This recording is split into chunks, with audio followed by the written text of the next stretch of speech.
रहमान प्रचार प्रोग्राम के साथ मैं हूं आपका मेज़बान अहमद नवाज़ ख़ान। आज प्रचार के प्रोग्राम में 3 इश्यूज़ शामिल कर रहे हैं। कोशिश यही है कि जो सोशल इशू हैं उसको एड्रेस किया जाए। वो 3 इशू कौन से हैं? इसमें रावलपिंडी की हदूद में एक बच्चा किडनैप हुआ है, एक मेट्रो का मामला चल रहा है, ड्राइवर स्ट्राइक पर हैं, तो वो असल मामला क्या है। तीसरा, मलेशिया में जो पाकिस्तान का PIA का जो जहाज़ रोका गया था उसके असल हक़ाइक़ क्या है। हमारे साथ मौजूद हैं यासिर हकीम साहब, सीनियर रिपोर्टर्स हैं रावलपिंडी इस्लामाबाद को बारीक बीनी से देखते हैं तमाम मामलात को। यासिर भाई, ये जो इश्यूज़ हैं, अगर ख़ासकर बच्चे की बात करें, जो किडनैपिंग की बात करें, असल मामला क्या है? देखें अहमद नवाज़ भाई, मामला ये था कि ये इनका करीबी अजीज़ था जिसको इनकी माली हैसियत का अंदाज़ा था और बहुत ही करीबी जी बिल्कुल टेक्सला का इलाका इबादत कॉलोनी। और इस बच्चे का बाप जो था वो एक ब्लॉक फैक्ट्री का मालिक है। इन्हीं का करीबी अजीज़ था जिसका ताल्लुक़ दीर से, और दीर से ये फैमिलीज़ एक दूसरे को जानती हैं। उसने इस बच्चे के वालिद की माली हैसियत का उसने अंदाज़ा उसको था। उसने इस बच्चे को घर से जब ये डेयरी शॉप पर वालिद के लिए दूध लेने गया, 7 साल बच्चे को रोका और चीज़ें दिलाने का बहाना बनाकर मोटरसाइकिल पर अपने एक साथी की मदद से अगवा किया। अगवा करने के बाद ये एक अपने तीसरे साथी के पास इस बच्चे को ले गए और रात भर ये इस बच्चे को वालिदैन और पुलिस ढूंढते रहे, ये नहीं मिला। अगले दिन इन्होंने किसी चौथे बंदे के नंबर से, मतलब ये रक्शे वाला एक बताया गया, उस रक्शे में कोई बंदा सफ़र कर रहा था तो उसे रोक कर इन अगवाकारों ने अपना नंबर इस्तेमाल नहीं किया। उसे अपनी कोई मजबूरी ज़ाहिर करके उसके मोबाइल नंबर से कॉल करके ने बच्चे के बारे में बताया कि हमारे पास है और आप 1 करोड़ 85 लाख रुपए तावान का इंतज़ाम करें। फिर उससे अगले दिन दोबारा कॉल की, लेकिन वो भी एक पब्लिक ट्रांसपोर्ट में सफ़र करने के दौरान किसी से उधार मोबाइल लेकर जो है वो एमरजेंसी का बहाना बनाकर कॉल की गई। तीसरे दिन फिर इसी तरह एक और नंबर इस्तेमाल किया गया। तो इस तरह ये अगवाकाल जो थे, वालदात तो इनकी पहली थी, लेकिन ये टेक्निकली इन तमाम मामलात को समझते थे और इन्होंने पुलिस को और इसके वालिदैन को जो है वो इस तरह उलझाए रखा कि ना तो इनका कोई नंबर सामने आया, ना इनकी लोकेशन सामने आ रही थी। और पुलिस जिस भी नंबर की लोकेशन लेकर जब उस बंदे के पास पहुंचती थी तो वो आगे से बिल्कुल इस मामले में ना मुलव्वस होने वाला निकलता, और जिसके बाद पुलिस भी उलझी रही, फंसी रही। बिलाखिर पुलिस और इस बच्चे के वालिद ने मिलकर ये फ़ैसला किया कि वालिद जो है वो अगवाकारों से इस मामला पर डीलिंग करेगा। जहाँ से डीलिंग का आगाज़ हुआ और बच्चे के बरामद होने से तकरीबन 12 घंटे कबल इन्होंने बच्चे के वालिद को 50 लाख रुपए फाइनली तावान अदा करने का कहा और साथ ये धमकी दी कि अगर ये आज रात तक अदा ना किया गया तो फिर बच्चे की लाश भिजवा दी जाएगी। जिसके बाद इन अगवाकारों ने पहले उन्हें मुख्तलिफ मोटरवे के इंटरचेंजेस पर बुलाया और फिर टेक्सला और फिर एट द लास्ट जो है वो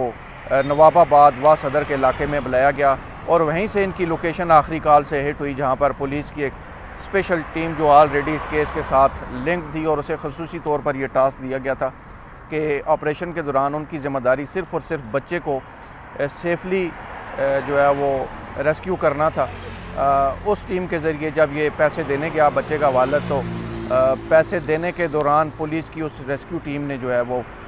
बच्चे को दूसरे रास्ते से घर में दाखिल होकर एवैक्यूएट किया, जबकि जो ऑपरेशनल टीम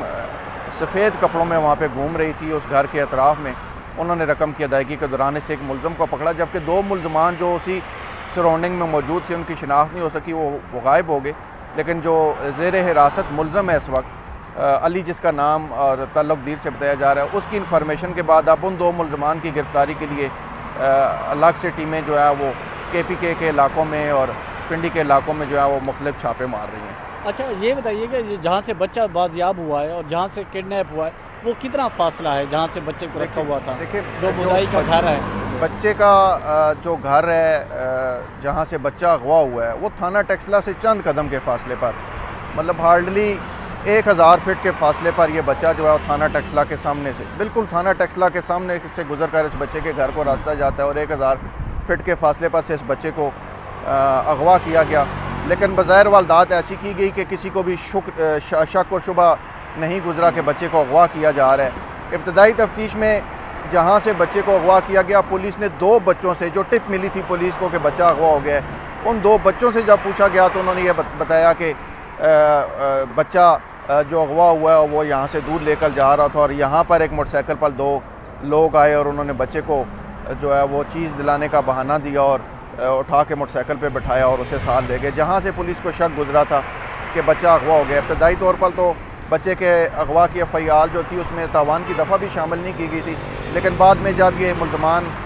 की डीलिंग स्टार्ट हुई और इस बात की तस्दीक हुई कि मुल्ज़मान जो है वो बच्चे के अगवा में मुलव्वस हैं, तो फिर अब इस मामला की तफ्तीश भी उसी तरह आगे बढ़ाई जा रही है। अगवा बर तवान की दफ़ा भी शामिल कर ली गई है और अब ज़ाहिर है कि अगवा बर तवान चूँकि इंसदाद दहशतगर्दी एक्ट के तहत जो है उसका ट्रायल किया जाता है, तो ये केस भी अब इंसदाद दहशतगर्दी अदालत रावलपिंडी में ट्रायल किया जाएगा। ताहम अब तक जो मुलज़म ज़ेर हिरासत है उससे जो इब्तदाई पूछताछ की गई थी उसकी रोशनी में मुल्ज़मान की गिरफ्तारी के लिए कोशिशें की जा रही हैं, जबकि उस मुलज़म को शनाख्त परेड के लिए अडेला जेल मुंतकिल कर दिया गया। जी नाजरीन, आपने सुना बच्चे का अगवा का जो ड्राफ्ट सीन है, उस हवाले से मज़ीद भी इस हवाले से हमारे पास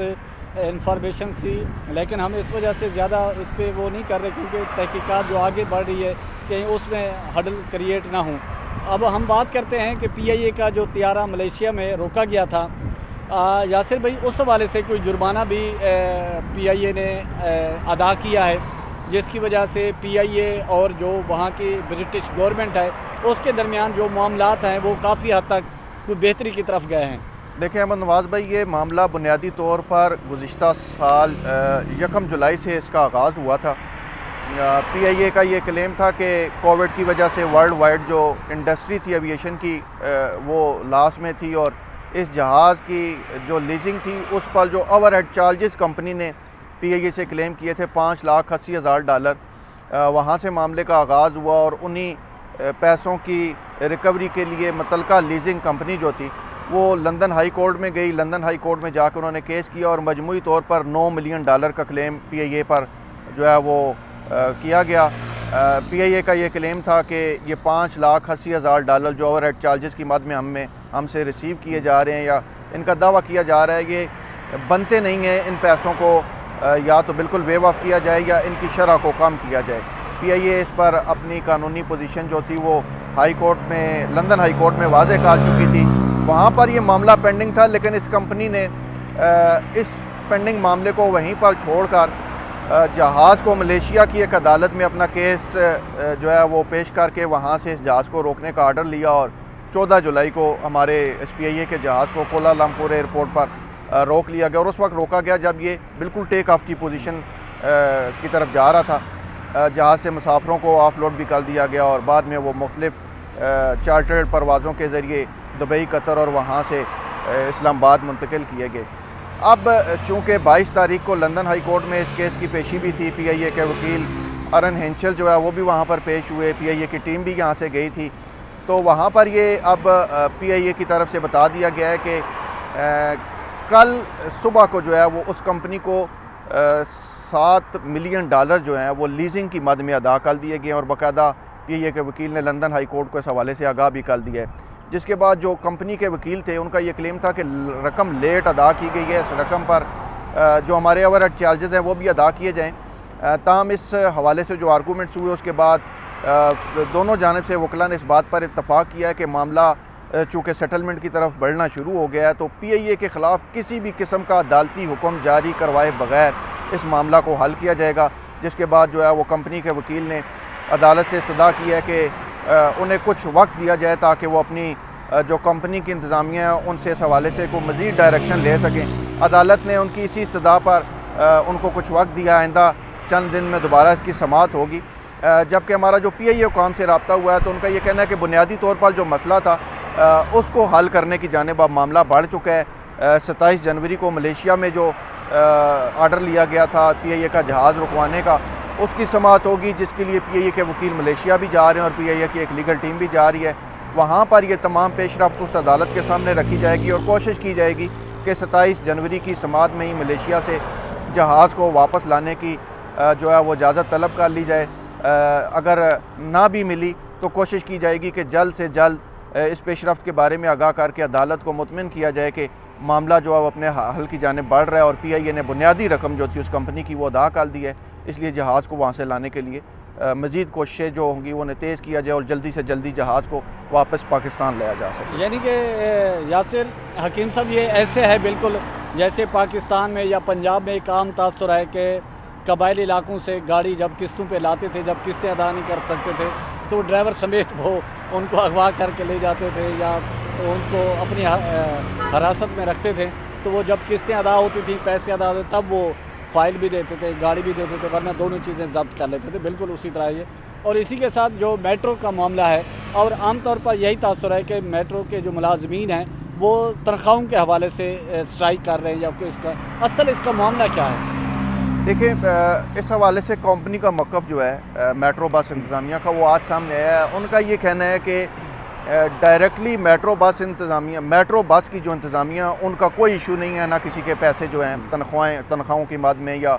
चार्जेस की मद में वो लेट किए जा रहे हैं। बुनियादी तौर पर एक निजी कंपनी के ज़रिए जो ड्राइवर्स हैं उनकी सर्विसेज ज़ाहिर की गई हैं थर्ड पार्टी कॉन्ट्रैक्ट के तौर पर। अब जो ड्राइवर्स हैं मेट्रो बस के, उनका ये कहना है कि इंतज़ामिया में जो मैनेजर ऑपरेशंस हैं उनके इस्लामाबाद और पिंडी स्टेशन पे, वो जब उनकी मंथली चार्जेस तनख्वाह की मद में बनते हैं तो वो मुख्तलिफ उन पर जुर्माने डाल के उनमें से कटौतियाँ कर लेते हैं और बिला वजह के जुर्माने डाले जाते हैं। लेकिन इसलिए उनको ओहदे से हटाया जाए, जब तक उनको ओहदे से हटाया नहीं जाता तो उस वक्त तक वो अपने काम पर वापस नहीं आएंगे। लेकिन दूसरी जानिब इन ड्राइवर्स की जानिब से एक बड़ा अजीब सा मुतालबा ये भी सामने आया है कि उन्हें दौरान ड्राइविंग सिगरेट नहीं पीने दी जाती और नस्वार का इस्तेमाल नहीं करने दिया जाता। ज़ाहिर है वो डिसिप्लिन और कोड ऑफ कंडक्ट उनका कुछ ऐसा है कि आप ड्यूटी एरिया और ऑफिस में नस्वार और कोई भी नशा अवल चीज़ का इस्तेमाल नहीं कर सकते। और ऐसे ही इनका ये इल्ज़ाम है कि ऐसे ही एलिगेशन उन पर डालकर उन पर मुख्तलिफ जुर्माने आयद करके उनकी माहाना इनकम में से पैसे काटे जाते हैं। साथ साथ इन ड्राइवर्स का ये भी इल्ज़ाम है कि इनको नौकरी से निकालने के लिए, चूँकि गुज़िश्ता 2-3 माह में जो मुख्तलिफ स्ट्राइक्स हुई मेट्रो के